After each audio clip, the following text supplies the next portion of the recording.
자, 우리는 지난 시간부터 무엇에 대해서 이야기를 하고 있냐면요. 1920년대에 전개되었던 무장 독립투쟁에 대해서 살펴보고 있는 중이었습니다. 지난 시간에 했던 내용들 잠깐 짧게 복습을 하고 마저 이어서 이번 시간에 다룰 이야기들을 해보도록 하겠습니다.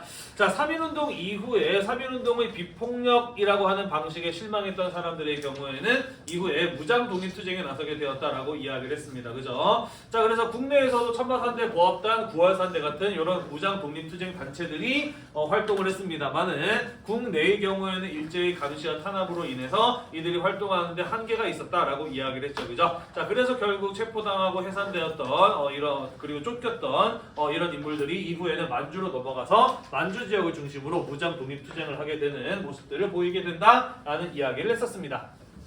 자, 한편 3.1운동 이후에 만주, 연해주 지역을 중심으로 활발한 무장 독립투쟁이 전개되었다라고 이야기를 하였어요. 그죠? 특히 만주 지역의 경우에는 서간도, 북간도 지역을 중심으로 이러한 많은 독립군들이 독립군들이 조직되었다라고 이야기를 하였고요. 이 만주 지역의 독립군들이 국내로 진입을 해서 일제 식민 통치 기관을 파괴한다든지 7.18을 처단한다든지 군 자금을 모금한다든지 등의 활동을 하게 되자 일본군의 경우에는 이 만주 지역을 중심으로 활동하고 있었던 독립군들을 탄압해야 되겠다라는 필요성을 느끼게 되었다라고 이야기를 하였어요. 그죠? 자, 그래서 독립군 토벌을 위해서 이 북간도 지역에 일본군이 진입을 하자 그 소식을 미리 들어 알고 있었던 홍범도가 이끄는 대한독립군을 비롯한 여러 독립군 부대들이 일본군들을 기습을 해서 승리를 거두었으니 우리는 그 전투를 이른바 봉오동 전투라고 한다라고 이야기를 했어요. 그죠?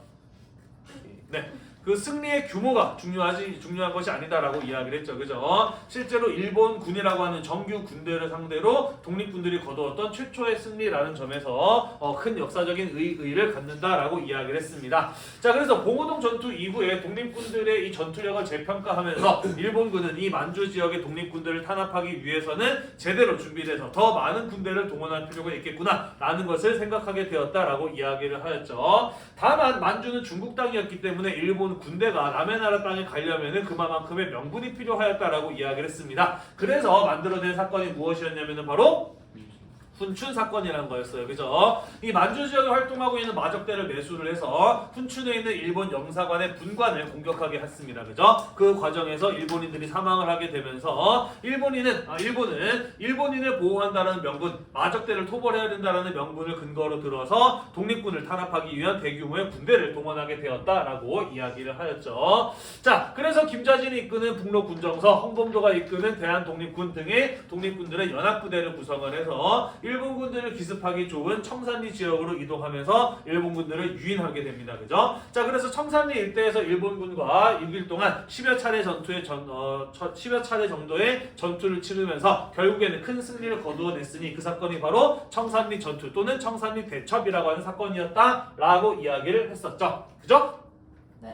자, 그래서 두 차례나 패배했던 일본군의 경우에는 이 만주 지역에서 활동하고 있었던 독립군들을 탄압하기 위해서는 그들에게 경제적인, 정보적인 지원을 해주고 있는 한국인들 먼저 처리할 필요가 있다라는 생각을 하게 됩니다. 자, 그래서 이 일본군의 경우에는 군대를 동원해서 약 3개월 정도 동안 간도 지역에 있었던 한국인들의 촌락을 파괴하고 불지르고 한국인들을 학살하는 이른바 간도 참변이라고 하는 사건을 일으키게 되죠. 자, 그래서 만주 지역에서 더 이상 활동하기 힘들다라고 판단했던 독립군들 가운데 일부는 소련, 연해주 지역으로 넘어가게 됩니다. 다만 무장을 한 독립군들이 남의 나라 땅에 들어가는 것은 쉽지 않은 일이에요. 그죠? 자, 그래서 소련 쪽에서 무장을 해제할 것, 소련군의 통제를 받을 것 등등을 요구했는데 이러한 요구에 응하지 않았던 일부 독립군들은 만주로 돌아오거나 아니면 소련군에 저항하는 모습을 보였다라고 이야기를 하였죠. 그죠? 그와 더불어서 독립군 내부에서 주도권 다툼 같은 것들이 발생을 하게 되면서 이 연해주의 스보보든이 자유시라고 하는 곳에서 일부 독립군들이 큰 피해를 입었으니 우리는 그 사건을 자유시 참변이라고 한다라는 것까지 우리가 지난 시간에 이야기를 했었습니다. 맞나요?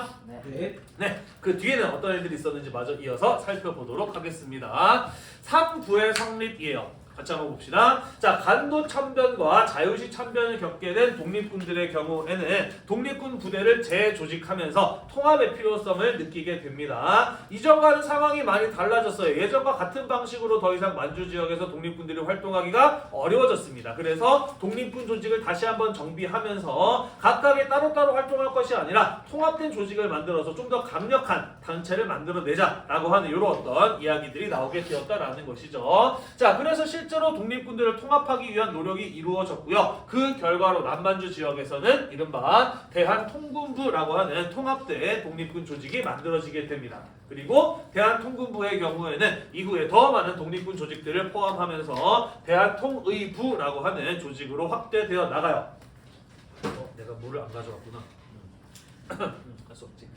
자, 그런데 사실 이 독립군뿐만 아니라 독립운동을 했던 여러 단체들을 하나로 통합하고자 하는 시도가 일제강점기 내내 이어집니다. 하지만 일제강점기 내내 그러한 시도가 이어졌다라고 하는 것은 통합이라는 게 잘 됐다는 건가요? 안 됐다는 건가요? 안 됐다는 소리죠. 그죠? 왜 통합이 어려웠느냐? 이유는 여러 가지가 있습니다만 가장 큰 이유는 뭐냐면은 노선의 차이예요. 어떤 방식으로 독립운동을 추진할 것인가, 해방 이후에 어떠한 나라를 만들 것인가에 대한 생각이 서로 다르다 보니 이 사람들을 하나로 통합하는 게 상당히 어려웠고요. 통합의 시도가 꾸준히 있었음에도 불구하고 끝끝내 단일한 민족운동의 단체를 만드는 데는 실패하게 됩니다. 우리가 뒤에서도 계속해서 이러한 내용들을 배우게 될 거예요. 자, 대한통일부 가운데 복벽주의를 표방한 의군부 같은 단체가 먼저 이탈되어 나와요. 복벽주의가 무엇이냐? 써있죠. 왕정을 복구하자라는 거야. 다시 왕이 다스리는 나라로 돌아가자라는 주장이 바로 복벽주의라고 하는 것이거든요. 이 의군부 같은 경우에는 아무래도 보수적인 양반 유생 출신들 이런 사람들이 중심이다 보니까 복벽주의 같은 것들을 표방을 했던 것이고, 그래서 다른 독립군들이랑 의견 일치를 보지 못해서 통일부에서 이탈되어 나왔던 것이죠. 다만 의군부의 경우에는요, 사실 이 시기쯤 오게 되면은 많은 독립운동가들은 공화주의, 그러니까 민주공화정을 세우는 것을 이미 목표로 생각하고 있었던 상황이었거든요. 공화주의가 대세인 상황이었거든요. 그래서 의군부는 이탈되어 나왔습니다만은 큰 호응을 얻지는 못하고요. 나중에 성립되는 참의부나 정의부에 흡수되는 결과를 가져오게 됩니다.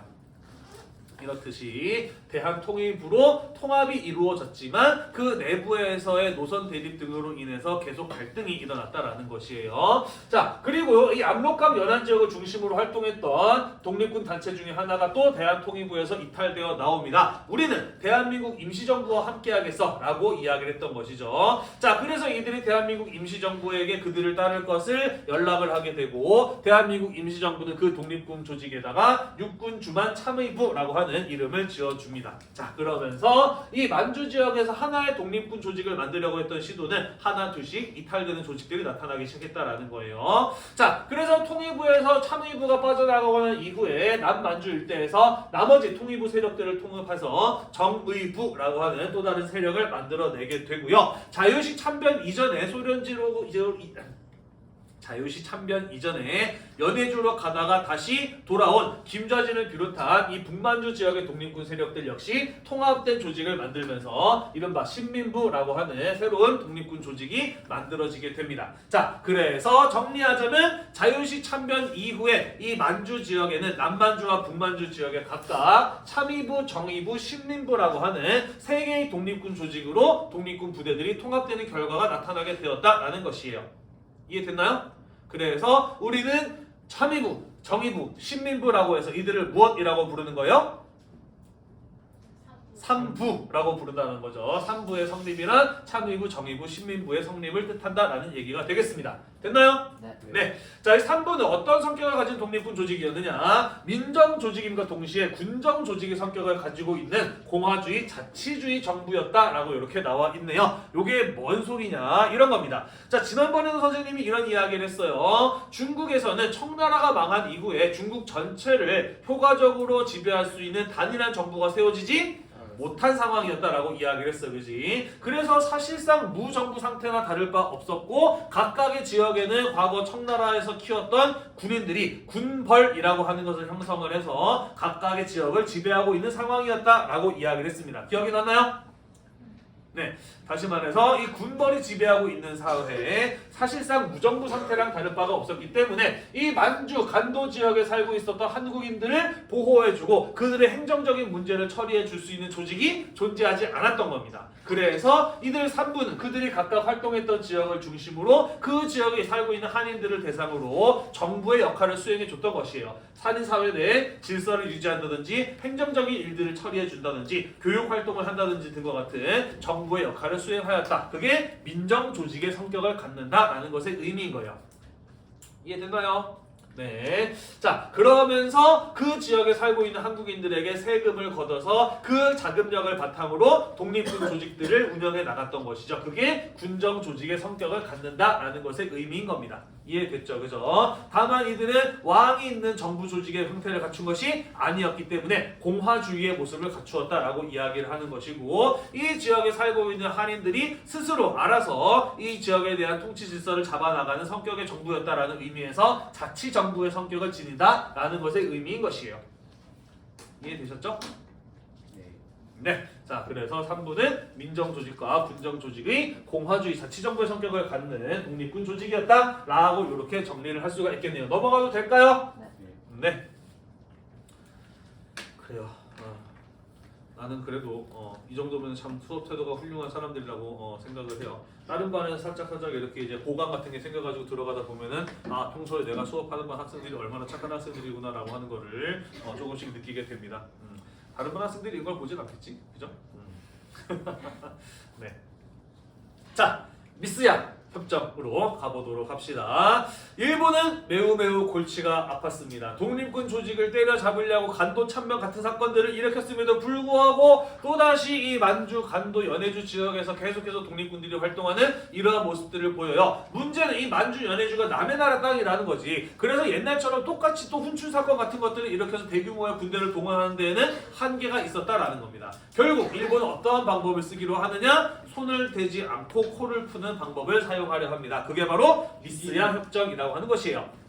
당시 조선 총독부의 경무국장, 그러니까 오늘날로 치자면은 뭐 경찰총장 정도 되는 사람이 이름이 미스야라는 사람이었어요. 이 사람이 만주 지역을 지배하고 있었던 만주 군벌인 장장린, 중국어로는 장쩌린이라고 하는 사람과 맺은 협약이 바로 미스야 협정이라고 하는 겁니다. 내용은요, 만주에서 활동하고 있는 한국인들 독립운동가들을 잡아다가 넘기면 그만큼의 포상금을 주겠다라고 하는 내용이 바로 미스야 협정이다라는 것이죠. 자, 또 이야기할 기회가 있을지 모르겠습니다만 이때 당시에 중국 각지를 지배하고 있었던 군벌들의 경우에는요, 별로 양심적인 세력들이 없었어. 대부분 자기의 이익과 자신의 지배력을 강화해 나갈 수 있다면 기꺼이 나라도 팔아먹을 수 있는 사람들의 성격이었거든요. 자, 그런 사람들이 굳이 중국인도 아닌 한국인들 잡아다가 넘겨주면 돈 준대. 마다할 이유가 없죠, 그죠? 자, 그래서 이 중국 군벌의 손에 의해서 많은 독립운동가들이 체포당하고 일본으로 넘겨지게 되면서 어려움을 겪게 되고요. 일부 독립군들도 이로 인해서 해산당하는 이러한 어려움들을 겪게 됩니다. 심지어 독립운동가가 아닌 한국인들도 돈이 된다라는 소문이 도니까 마적대 뭐 이런 사람들이 한국인들 잡아다가 일본 경찰에 넘기는 막 이런 일들이 벌어지기도 했던 게 미스야 협정의 결과였다라는 것이죠. 자, 그래서 이 만주 지역의 독립군들은 안 되겠다. 우리가 이런 위기 상황에서 제대로 이제 살아남고 또 활동을 하기 위해서는 다시 한번 독립군 조직들의 통합이 이루어지게 되면서 단일한 힘을 모아서 단일한 조직으로 거듭날 필요가 있겠다라는 생각을 하게 되는 것이에요. 이해되시나요? 네. 또한 이 3부가 통합을 하자라고 하는 이야기가 나온 배경 가운데 하나는 무엇이냐면요, 1920년대 후반 국내에서 이른바 민족 유일당 운동이라고 하는 것이 전개가 됩니다. 사실 3.1운동 이후에 사회주의라고 하는 사상과 이념이 널리 퍼져 나가게 되면서 독립운동은 크게 민족주의 계열과 사회주의 계열로 나뉘어지게 되거든요. 자, 하지만 우리가 독립이라고 하는 목표를 이루기 위해서는 힘을 모아도 부족한 상황인데, 그죠? 이렇게 서로 달라져가지고 서로를 비판하고 그리고 이제 따로따로 움직이는 이러한 모습들은 결코 좋은 모습이 아니잖아요, 그죠? 그래서 가지고 있는 이념과 목표의 차이를 넘어서 하나로 통합된 민족운동을 이끌 수 있는 유일한 단체를 만들자라고 하는 주장이 나오고 그 움직임이 실제로 운동으로 이어졌으니 그게 바로 민족유일당 운동이라고 하는 것이었어요.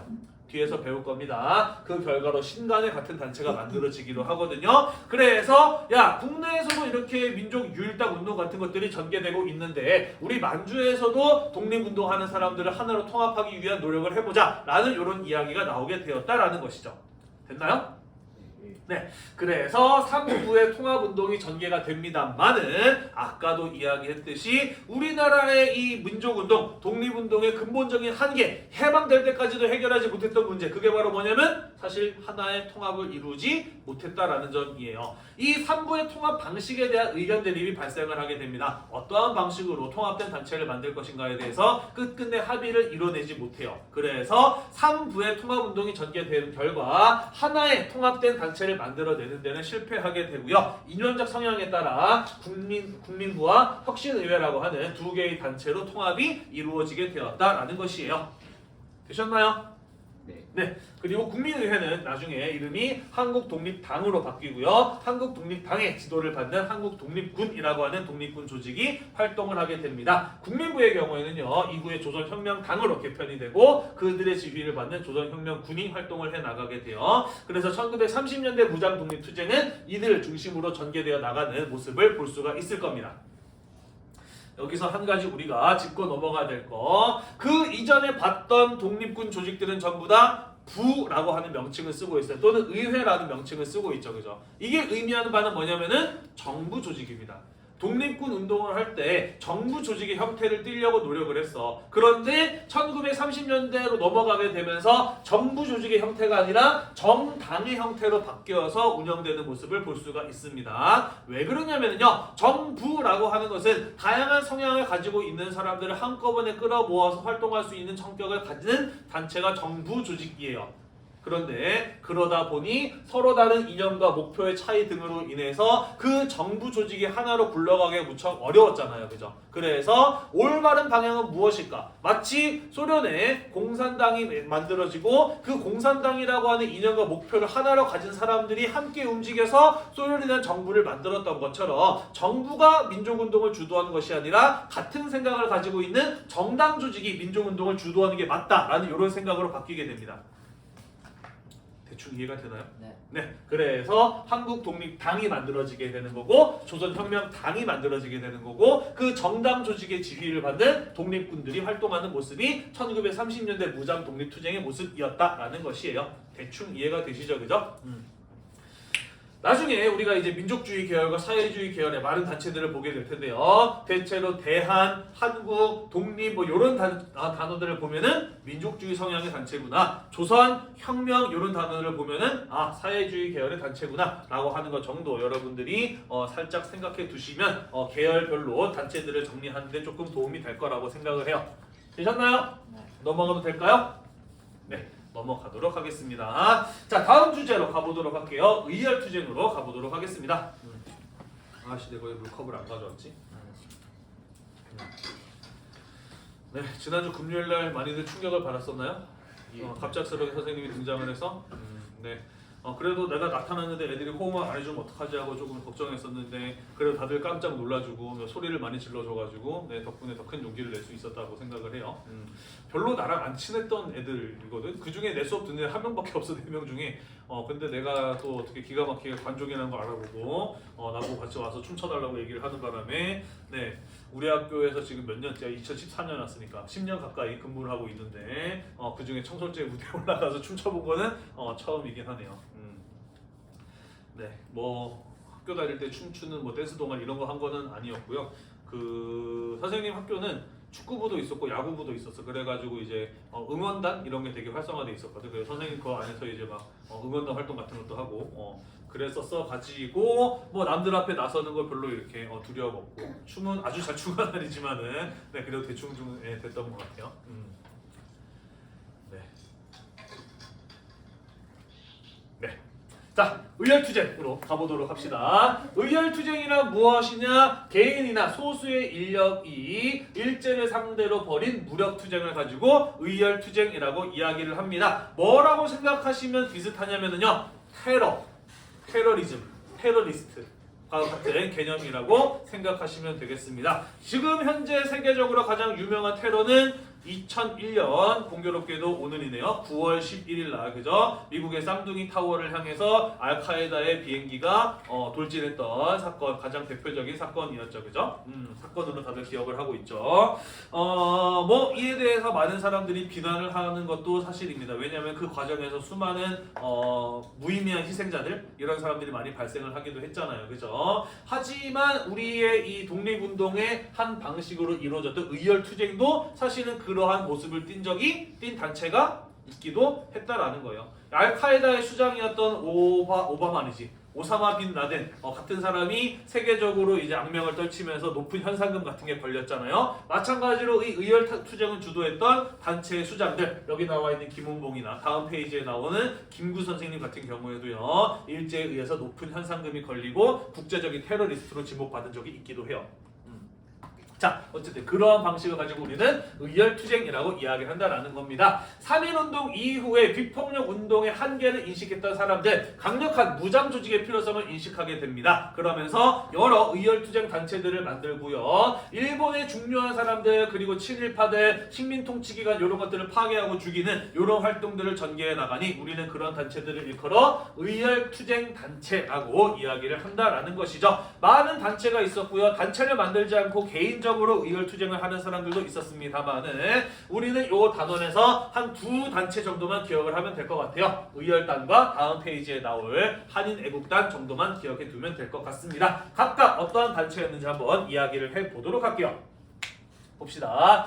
자, 의열단은요, 만주에서 김원봉이라고 하는 사람이 결성을 한 비밀 조직입니다. 자, 김원봉이라고 하는 사람은 사실 우리나라의 독립운동 역사에 있어서 굉장히 크고도 중요한 역할을 했던 사람이고 큰 비중을 차지한 사람이에요. 다만 이 사람이 약간 사회주의 성향을 가지고 있는 사람이었고 해방 이후에 이제 북한 쪽으로 가서 활동을 하게 되다 보니까 우리나라엔 상대적으로 좀 덜 알려져 있고 또 특히나 이제 군사정권 같은 때에서는 의도적으로 감춰졌던 인물이 이 김원봉이라는 사람이기도 하죠. 그래서 우리에게는 김구 선생님만큼이나 사실은 유명해야 되는데 그렇지 못한 인물이 또 이 김원봉이라고 하는 사람이기도 합니다.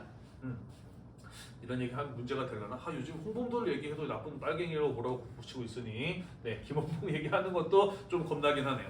자, 아무튼 이 김원봉의 경우에는요, 강력한 무장 투쟁만이 유일한 독립의 방안이라고 생각을 했던 사람입니다. 임시정부 같은 데에서 외교 노선을 추진하는 것도 맹 비난했던 사람이에요. 그런 뜨뜻미지근한 방식 가지고 독립이 이루어지겠느냐라고 비판했던 사람이 바로 이 김원봉이라는 사람이죠. 자, 그렇게 만든 단체가 바로 이 의열단이라고 하는 단체였고요. 의열단의 경우에는 폭력을 이용한 독립을 쟁취하고자 했던 무정부주의적인 성향을 보이는 단체였다라고 볼 수가 있습니다. 갑자기 무정부주의라고 하는 단어가 나오네요. 그죠? 사실 뭐 잘 몰라도 상관은 없는데 그래도 우리가 한국사를 배우면서 지식과 교양이 좀 풍부해져야 되지 않을까요? 무정부주의에 대해서 간단하게 설명을 하고 다시 돌아오도록 할게요. 무정부주의, 영어로는 아나키즘이라고도 이야기를 하거든요. 사회주의에서 뻗어져 나온 한 갈래라고 보시면 돼요. 권위와 외화, 그에 대한 통제가 없이 자유롭고 다수가 소수를 희생시키지 않으며 법과 처벌 대신 개인의 내면의 도덕성과 양심에 의해 실현되는 올곧은 질서가 바로선 정의로운 세상, 우두머리가 없고 만인이 평등한 사회를 꿈꾸는 사상이 바로 무정부주의라고 하는 것입니다. 뭔 소리인지 모르겠죠, 그죠? 이렇게 보시면 돼요. 왜 사람은 다른 사람을 죽일까? 전쟁이 있기 때문이에요. 그러면 왜 전쟁이 벌어질까? 그것은 국가와 국가의 구분이 있고 민족과 민족의 구분이 있고 서로 다른 종교를 가지고 있고 서로 다른 자본을 가지고 있기 때문에 사람들은 편갈라 나눠져서 싸우고 전쟁을 일으키고 다른 사람을 죽인다 이거야. 따라서 국가가 없으면 전쟁도 없어요. 민족과 자본의 종교의 구분이 사라지게 된다면 더 이상 전쟁을 일어날 일도 없어요. 누구나 자유롭게 자신의 개인의 양심에 따라 살면서 평화롭게 살 수 있는 세상을 만들 수 있다 라고 하는 게 바로 무정부주의라고 하는 개념인 겁니다. 이해가 되나요? 그러니까 무질서한 사회를 원하는 것이 아니에요. 정부라고 하는 것은 어떻게 본다면 개인의 자유를 억압하고 사람들을 세뇌시켜서 서로 싸우고 죽이게 만드는 거 아니냐. 그런 것도 없는 평화로운 세상을 만들자. 모두가 평등한 세상을 만들자라고 하는 게 바로 무정부주의라고 하는 것이죠. 그 유명한 노래 있지. 비틀즈 노래 중에 그 이매진 아나요? Imagine all the people 이거 있잖아, 그지? 거기 내용 살펴보면은 그런 얘기 나와요. 생각해 보세요. 국가도 없는 세상, 종교도 없는 세상, 사람들이 자유롭게 자신의 사랑을 실천하는 세상, 뭐 이런 단어, 이런 가사들이 나오거든요. 네, 그 Imagine 같은 노래가 이 무정부주의의 영향을 강하게 받은 존 레논의 노래라고 하죠. 자, 아무튼 이 무정부주의가 일제강점기 항일운동 과정에서 일제의 강압적인 통치에 저항해서 우리 민족의 자유를 옹호하는 한 수단으로 받아들여지게 됩니다. 특히 1920년대에는요. 이런 어떤 무정부주의적인 목표를 달성하기 위해서 정부의 조직과 정부를 위해 일하는 중요한 사람들을 파괴하고 암살하는 게 필요하다라고 생각했던 극단적인 폭력주의를 선택했던 무정부주의자들이 있었고 그로부터 영향을 받은 사람이 또 이 김원봉이라는 사람이었던 것이죠. 그래서 의열단은 이 무정부주의적인 성향 그 중에서도 무정부주의적 중에서도 급진적인 폭력주의를 선택했던 이러한 모습을 보였다라는 얘기가 되겠습니다. 대충 이해가 되죠? 네. 다만 한때 운동으로 그칩니다. 왜냐? 조선 총독부가 부서진다고 해서 일제 식민 통치가 끝나나요? 조선 총독 몇 명 죽인다고 일본의 식민 통치가 끝날까? 아니거든. 이러한 것들 몇 번 해봤는데 도저히 성과가 없는 겁니다. 그러면서 다른 방식으로 전환이 되거든요. 어떤 내용인지 이야기를 해보도록 할게요. 자, 아무튼 폭력을 이용한 독립을 쟁취를 하는 것을 목표로 활동했던 단체가 바로 이 의열단이었습니다. 그러다 보니까 사실 이런 어떤 의열단과 김원봉에 대한 같은 민족운동가들 사이에서도 많은 비판이 있어요. 뭐 하는 거냐? 그런 식으로 사람 죽이고 물건 부수고 막 해도 되냐? 이런 거 비난받아 마땅한 짓이다 라면서 이 김원봉의 이런 의열단을 굉장히 많이들 비난을 했어요. 자, 그래서 김원봉의 경우에는 그런 어떤 비판과 맞서서 우리들의 이런 행동을 무장투쟁을 정당화해 줄 수 있는 어떤 이론 체계가 필요하겠다라는 생각을 하게 됩니다. 그래서 당시 여러 사람의 존경을 받고 있었던 민족학자 신채호에게 가서 우리의 활동을 정당화할 수 있는 하나의 글을 만들어 주십시오라고 요청을 하고요. 그래서 신채호가 써준 글이 뭐냐면은 조선혁명선언이라고 하는 겁니다. 어떤 내용을 담고 있느냐? 일제에 대한 직접 투쟁을 강조하고 있거든요. 주로 이런 논리예요. 일본을 향해서 무력을 쓰는 게 왜 나쁘냐? 폭력을 사용하는 게 왜 나쁘냐? 일본은 우리나라를 빼앗아간 강도다. 강도를 때려잡는데 폭력을 쓰는 걸 왜 나쁘다고 하느냐? 라는 이런 내용이 담겨 있는 게 조선혁명선언이라고 하는 것의 주된 내용이에요. 그래서 의열단원들의 경우에는 이 조선혁명선언을 자신들의 지침으로 여기고 활동했던 사람들이다 라고 보시면 되겠습니다. 자, 그러면서 조선 총독부 폭파하고요, 종로 경찰서에 폭탄 던지고요, 동양 척식 주식회사 같은 데다 폭탄을 던지고요, 몇몇 일제 요인들을 처단하는 등의 활동을 했던 단체가 바로 의열단이라고 볼 수가 있습니다. 여러 사람들이 있어요. 교과서에 이 읽기 자료 보면은 많은 사람들이 나오거든요. 나중에 기회가 되시면 한번 읽어보시기를 바래요. 일일이 다 얘기하기는 조금 시간이 짧아서 어렵습니다만은 재밌는 얘기들도 많이 있고요. 우리가 기억해둬야 될 분들이 몇몇 있거든요. 나중에 한번 읽어보시기를 바래요. 자, 그런데 이렇게 몇몇 식민 통치 기간에 폭탄을 던지고 몇몇 사람을 죽인다고 한들 일본의 식민 통치가 끝이 나지 않는다라는 것을 확인하게 됩니다. 그게 바로 의열투쟁의 한계를 인식하게 되었다라는 것이죠. 그래서 일본과 제대로 싸우려면은 이런 어떤 소수에 의한 무력투쟁이 아니라 제대로 된 군대를 만들어서 일본과 맞서 싸워야 되겠다라고 김원봉의 생각이 바뀌게 됩니다. 그래서 중국으로 건너가서 중국 국민당이 운영하고 있었던 황푸 군관학교라는 데 입학을 해서 정규 군사훈련을 받고요. 1930년대 이른바 조선혁명간부학교라고 하는 걸 만들어서 여기에서 많은 조선인들을 군인으로 교육시키고 이후에 조선의용대라고 하는 독립군 조직을 만들어내기도 합니다. 그리고 1930년대 무장독립투쟁을 전개해 나가기도 해요.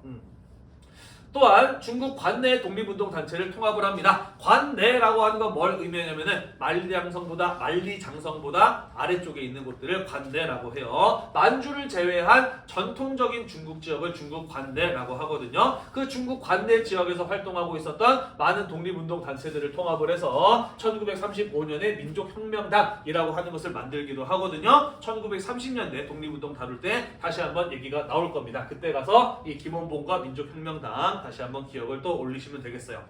됐나요? 네. 그래서 의열투쟁, 의열단의 활동에 대해서 먼저 한번 이야기를 해보았습니다. 굉장히 좀 높게 평가받아 마땅한 사람인데요. 우리가 분단 국가이다 보니까 그렇게 이제 많이 언급이 되지 않는 부분이 조금 선생님 개인적으로는 안타깝기도 해요. 생긴 것도 잘생기지 않나? 아니 말고. 네.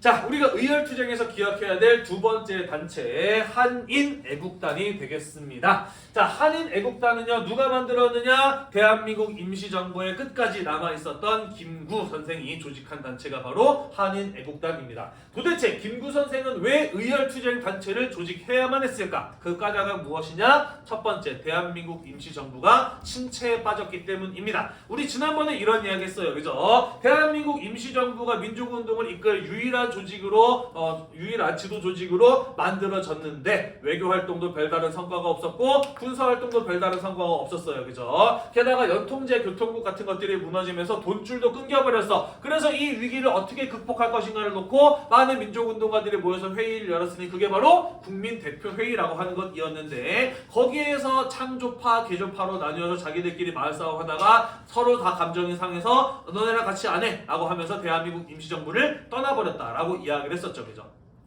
게다가 미국에서 이승만 같은 사람이 모금운동한 결과 가져온 돈을 임시정부를 안 보내고 자기 마음대로 쓰고 하는 등의 이유로 인해서 탄핵을 당하게 됩니다. 자, 그러면서 대한민국 임시정부의 경우에는 간판은 걸려있지만 실제로 하는 일이 아무것도 없었던 개점 휴업 상태에 빠져들게 되었다라고 이야기를 했죠. 그죠?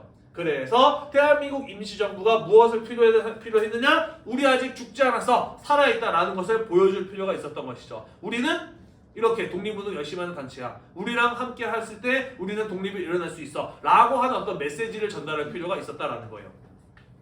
이해되시나요? 예. 네.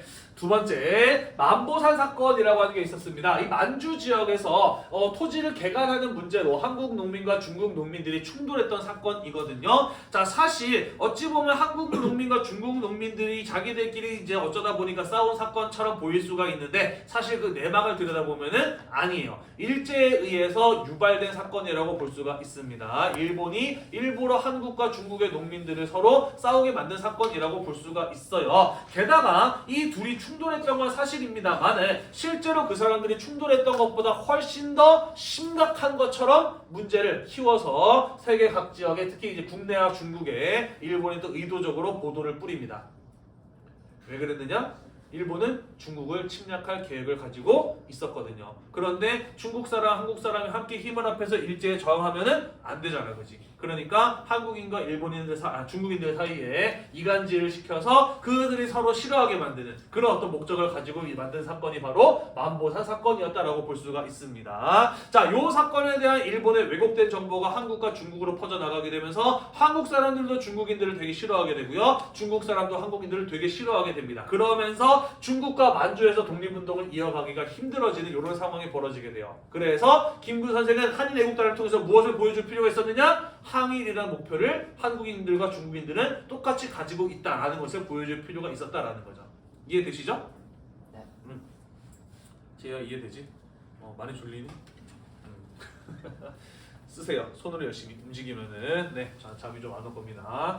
자, 그리고 1631년 일본이 만주를 점령을 하고 만주 지역을 식민지로 만듭니다. 이른바 만주국이라는 나라를 세워요. 만주족들의 나라를 세워주겠다라고 해서 세워진 나라가 바로 만주국입니다. 그러면서 청나라의 마지막 황제였던 선통제 부의라는 사람을 데려와서 만주국의 황제로 세우는데요. 실제로 그 사람 밑에 있었던 이 만주국의 관료들은 전부 다 일본 군인들이었어. 다시 말해서 실제로는 일본의 의도대로 움직이는 꼭두각시 나라, 그게 바로 만주국이었다라는 것이죠. 이런 식으로 일본을 식민지로 만들었다라는 거, 만주 지역을 식민지로 만들었다라는 거예요.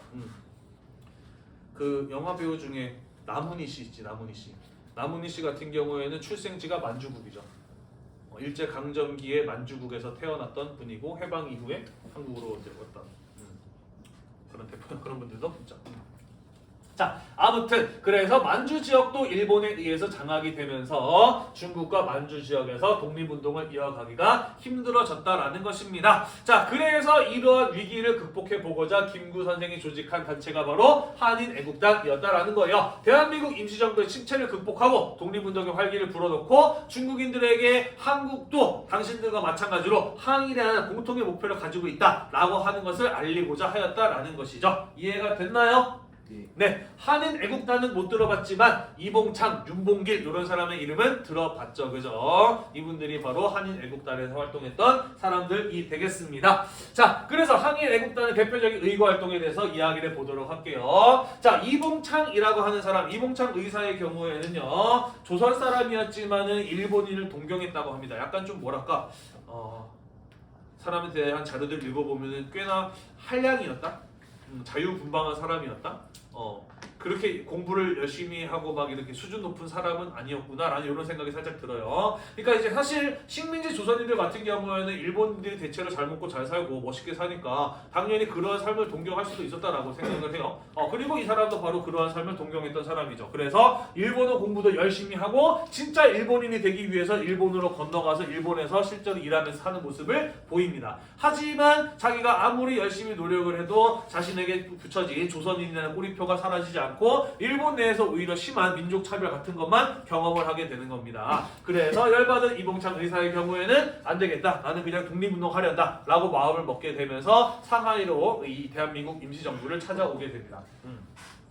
김구 선생도 처음에는 되게 의심 많이 했대요. 뭐지? 얘 일본인 스파이 아닌가? 왜냐하면 워낙 일본어를 잘하고 한국말도 살짝 어눌한 상태였다라고 해요. 그래가지고 일본 스파이 아닌가 하고 의심을 할 정도였다라고 합니다. 하지만 굉장히 순박하고 독립에 대한 뜨거운 열의를 보여줘서 받아줬다라고 하더라고요. 자, 그리고 나서 어떤 일이 있었느냐? 이 이봉창이 대한민국 임시정부에 가는 독립운동가들이랑 같이 술 먹던 자리였대요. 그 중에서 어떤 얘기를 했냐면은 내가 일본에 살 때 일본 천황이 타고 가는 마차를 몇 번 본 적이 있었는데 그때 내 손에 폭탄만 있었다면 내가 시원하게 던져가지고 폭사시켰을 텐데 라는 요런 이야기를 술김에 했대요. 사람들이 술 마시면서 얘기 듣다가 그거 괜찮은 생각인데? 라고 하는 반응이 나왔대요. 그래서 그 길로 바로 김구 선생한테 달려가서 요렇게 해보는 거 어떨까요? 라고 이야기를 했고 김구 선생이 그 뭐지? 요즘 유행하는 이경영 유행어?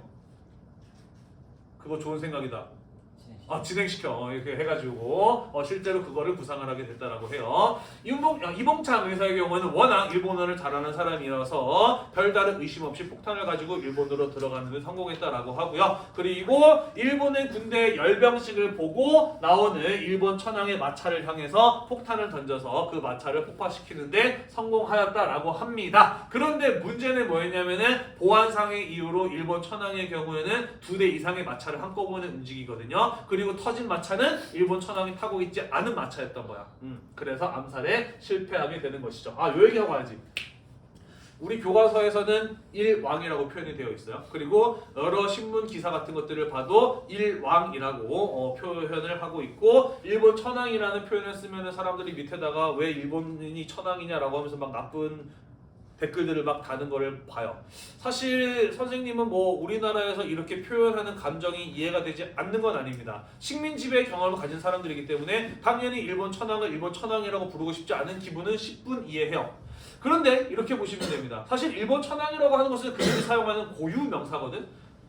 입장을 바꿔서 생각해볼까? 이런 예를 들어볼 수가 있겠죠. 한국을 되게 싫어하는 중국인이 있다고 칩시다. 그리고 그 사람이 이렇게 얘기하는 거예요. 뭐야, 한국처럼 작은 나라에서 무슨 대통령이 한국처럼 작은 나라의 지도자는 소통령이라고 불러야 돼 라고 하면서 중국 언론에서 한국 대통령 대신에 한국 소통령이라고 쓰기 시작한다 라고 하면은 이게 말이 되는 행위일까? 좀 아닌 것 같잖아, 그지? 그러니까 우리는 일본 천황의 이름으로 이루어진 식민 지배와 그들이 자행한 전쟁 이런 것들을 비판하고 반성을 요구하는 움직임을 내는 것과는 별개로 그들이 사용하고 있는 고유 명사는 그냥 그대로 사용해 줘야 되는 거 아닌가? 라는 생각을 선생님은 합니다. 오히려 우리가 괜히 일본 천황을 일본 왕이라고 낮춰 부름으로 인해서 그 사람들이 오히려 감정을 상하게 만들고 일제 식민 지배와 그들이 자행했던 전쟁에 대한 사죄와 배상 문제를 더 힘들게 만들 수 있지 않을까? 라는 생각을 합니다. 그래서 선생님은 파워포인트에도 이렇게 천황이라고 가로쳐서 표시를 하고 수업 중에도 굳이 일왕이라는 표현을 잘 안 쓰려고 해요.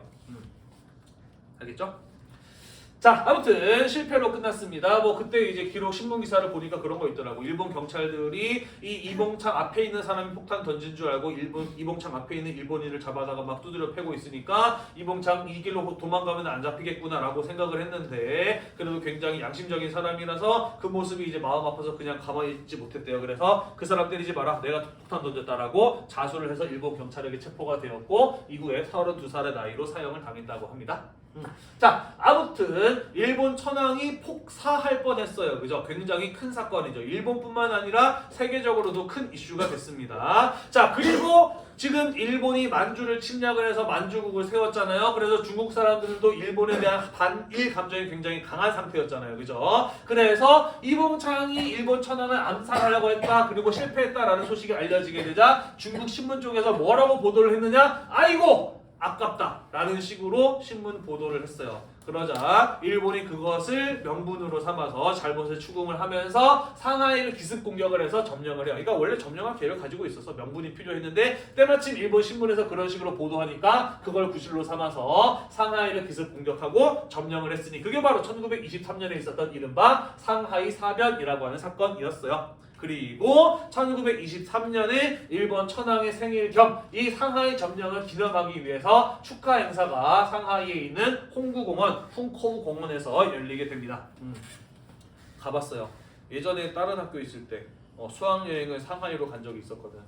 걔네는 돈 많은 학교에서 예고였거든. 그래서 수학여행비 얼마였지? 100만 원이었나? 아무튼 덕분에 상하이 홈커우 공원 가봤네요. 거기 가보면 이제 이 윤봉길 의사를 따로 모셔놓은 공간 같은 것도 볼 수 있는데 아무튼 꽤 넓은 공원이거든요. 자, 거기서 기념식이 열리게 되었습니다. 이때 사실 한인 애국단을 찾아온 한 청년이 있었으니 그의 이름이 바로 윤봉길이라고 하는 사람이었어요. 와서 뭐라 그랬느냐? 나도 이봉창 같은 역할 시켜주세요 라고 이렇게 이야기를 해요. 그래서 김구 선생은 그에게 폭탄을 쥐어주게 되는데 사실 일본 천황의 암살 시도가 있은 지 얼마 안 된 때라서 일본 경찰들의 경비는 굉장히 삼엄했습니다. 그래서 이 기념식에 모이는 사람 물건 검사를 싹 다 했어요. 그래서 어떤 물건만 가지고 들어오게 했느냐, 기념식장에? 도시락이랑 물병만 가지고 들어오게 허락을 해줬어요. 그래서 이 사람이 어떤 폭탄 준비한 거예요? 도시락 폭탄, 그죠? 물병 폭탄 준비한 겁니다. 그래서 이 행사장에 들어온 윤봉길 의사, 한참 행사가 진행될 때 단상 위에 있는 일본군 장군들과 고위 관료들을 향해서 폭탄을 던지고 폭탄이 터지는데 성공을 하죠. 그러면서 많은 일본군 장군들과 고위 관료들을 죽거나 다치게 만들었던 의거, 그게 바로 윤봉길 의사의 의거라는 것이죠. 됐죠? 네. 그리고 체포당해서 24살의 어린 나이로 사형을 당하게 됩니다. 참 신기해요. 선생님이 어렸을 때 이분들에 대해서 배울 때는 참 되게 어른들라는 생각을 했는데 지금 둘 다 나보다 어린 나이에 사망을 하신 분들이네, 그지? 느낌이 여러분들은 아직 안 알았겠지만은 좀 묘해요. 어느 순간부터 그 유관순 언니, 유관순 누나가 이제 나보다 한참 나이가 어린 사람이 되는 이런 느낌이랄까요?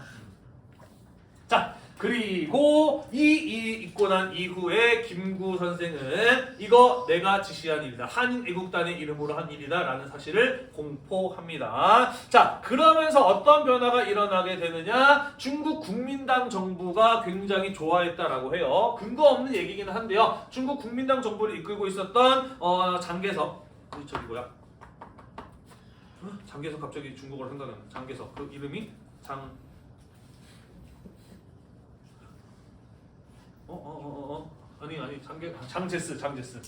장제스가 10만 중국인이 못했던 일을 한 명의 조선 청년이 해냈다라는 얘기를 했다고 해요. 근데 근거 없는 소문인데요. 아무튼 이것에 대해서 어쨌든 중국 국민당이 굉장히 긍정적으로 평가했던 것만큼은 사실인 것 같습니다. 그러면서 대한민국 임시정부를 실제 대한민국의 임시정부로 인정을 하고요. 경제적인 지원, 군사적인 지원 같은 것들을 해주게 됩니다. 그러면서 지금까지 개정 휴업 상태였던 대한민국 임시정부가 활동할 수 있는 힘을 갖게 되는 것이죠.